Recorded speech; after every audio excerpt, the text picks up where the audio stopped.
থাকি। আমি ঘুম থেকে উঠে যার বদনটা আগে দেখবো আমি তার পক্ষটা অবলম্বন করব। ঘুম থেকে উঠে এই কথা শুনে দুর্যোধন চিন্তা করছে যে আমাকে তাড়াতাড়ি যেতে হবে। বাবা সে তো রাজা, রথে করে আগে আগে চলে গেছে দ্বারকা নগরী।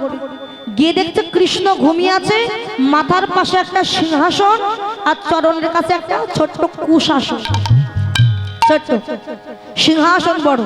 দুর্যোধন দেখছে, বুঝেছি কৃষ্ণ জানে যে হস্তিনাপুরের রাজা দুর্যোধন আসবে, তাই আমার জন্য সিংহাসন রেখে দিয়েছে মাথার পাশে। আর এই কুশাসন কোনো ভিখারির জন্য রেখে দিয়েছে। আমি তো রাজা, তাই আমার জন্য সিংহাসন। গিয়ে ওই সিংহাসনে বসে আছে, তবু শান্তি পাচ্ছে না, পায়ের উপর পা তুলে দিচ্ছে। এখন বাবা যে পায়ের উপর পা তুলে দিয়েছে, কৃষ্ণের বিছানাটা নিচে, তো কৃষ্ণ নিচে, সিংহাসনটা একটু উপরে, যে পায়ের উপর পা তুলে দিয়েছে, কৃষ্ণের বদনের উপরে তার পাটা, চরণটা। তবু শান্তি পাচ্ছে না, চরণে হাত দিয়ে মালিশ করছে।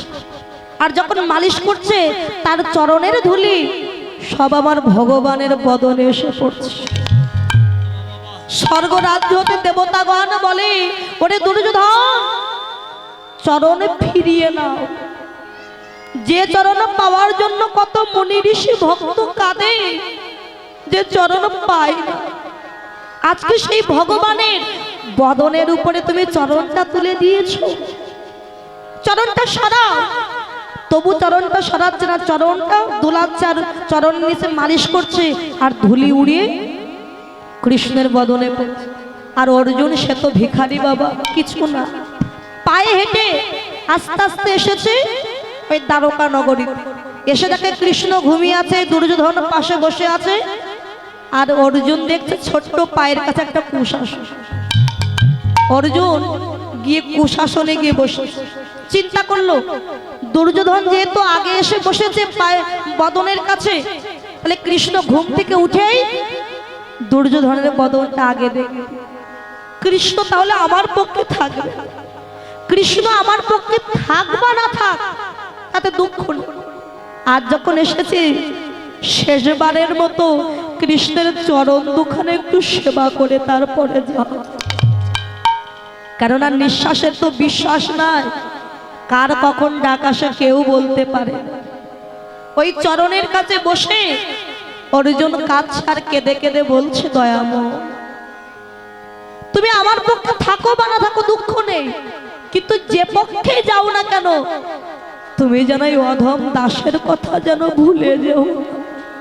চরণের কাছে যখন কাঁদছে, অন্তর্যামী ভগবানে আমার আর কি ঘুমায়ে থাকিতে পারে, তিনি যে সব সইতে পারে, কিন্তু কোনদিন ভক্তের নয়ন জল যে সইতে পারে না।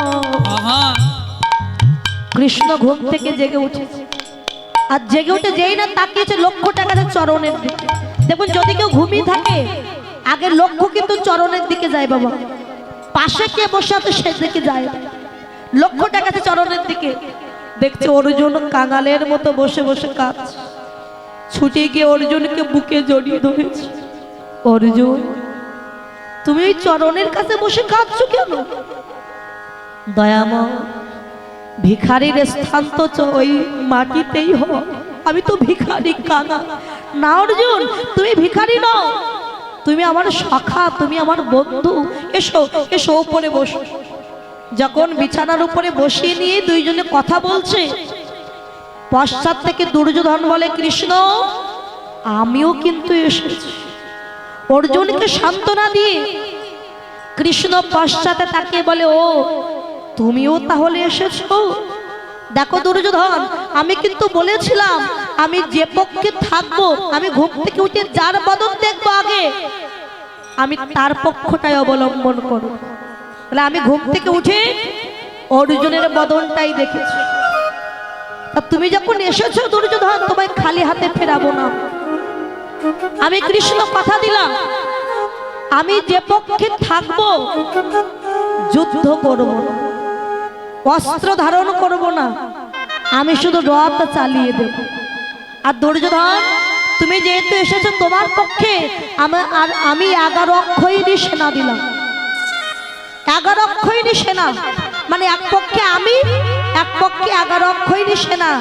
তবে আমি যুদ্ধ করব না, অস্ত্র তুলব না, শুধু রথ চালাবো। দুর্যোধনের অহংকার আর একটু বেড়ে গেল। কি ওই এক কৃষ্ণ যে পক্ষে যাবে, যুদ্ধ করবে না, অস্ত্র তুলবে না, রথ চালাবে, কেন? আমার রাজ্যে কি সারথীর অভাব আছে? তার চাইতে 11 অক্ষৌহিণী সেনা, আর আমরা 100 ভাই মিলে ওদের 5 ভাইকে বধ করে দেব, হত্যা করে দেব। ওই যে অহংকার করলো, অর্জুনে কৃষ্ণের চরণ দুখানা জড়িয়ে ধরেছে। দয়াময়, যুদ্ধ করতে হবে না, তুমি শুধু আমার সঙ্গেই থেকো প্রভু।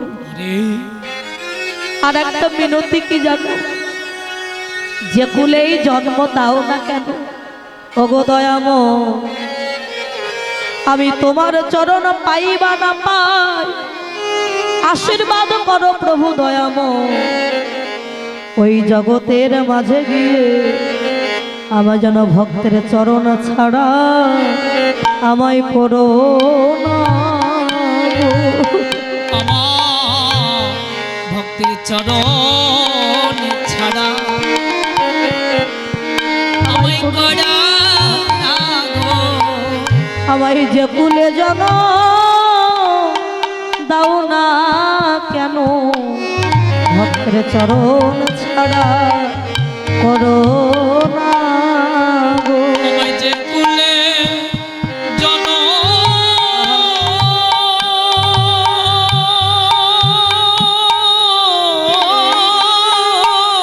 আমায় দাও না কেন দয়া, আমায় দাও না কেন দয়া, ওই ভক্তের চরণ ছাড়া, চরণ ছাড়া আমায় করো না গো। অর্জুন, তুমি তো সদা সর্বদা আমার চরণ পেয়েছো, আমি তোমায় চরণ ছাড়া করব? আমি তো কথা দিচ্ছি তোমার সঙ্গে থাকবো। বাবা, কৃষ্ণ বলেছিল রথ চালাবে। কোন রথ? ওই জাগতিক জগতের রথ না, অর্জুনের দেহ রথখানা চালিয়ে দেবেন আমার ভগবান। অর্জুনের দেহ রথের সারথি হলেন কে? ভক্তের ভগবান শ্রীকৃষ্ণ। শুধু অর্জুনের নয়, আমাদের প্রত্যেকের দেহরথের সারথি হচ্ছেন ভক্তের ভগবান শ্রীকৃষ্ণ। বাবা, দেহরথের সারথি হলো কৃষ্ণ।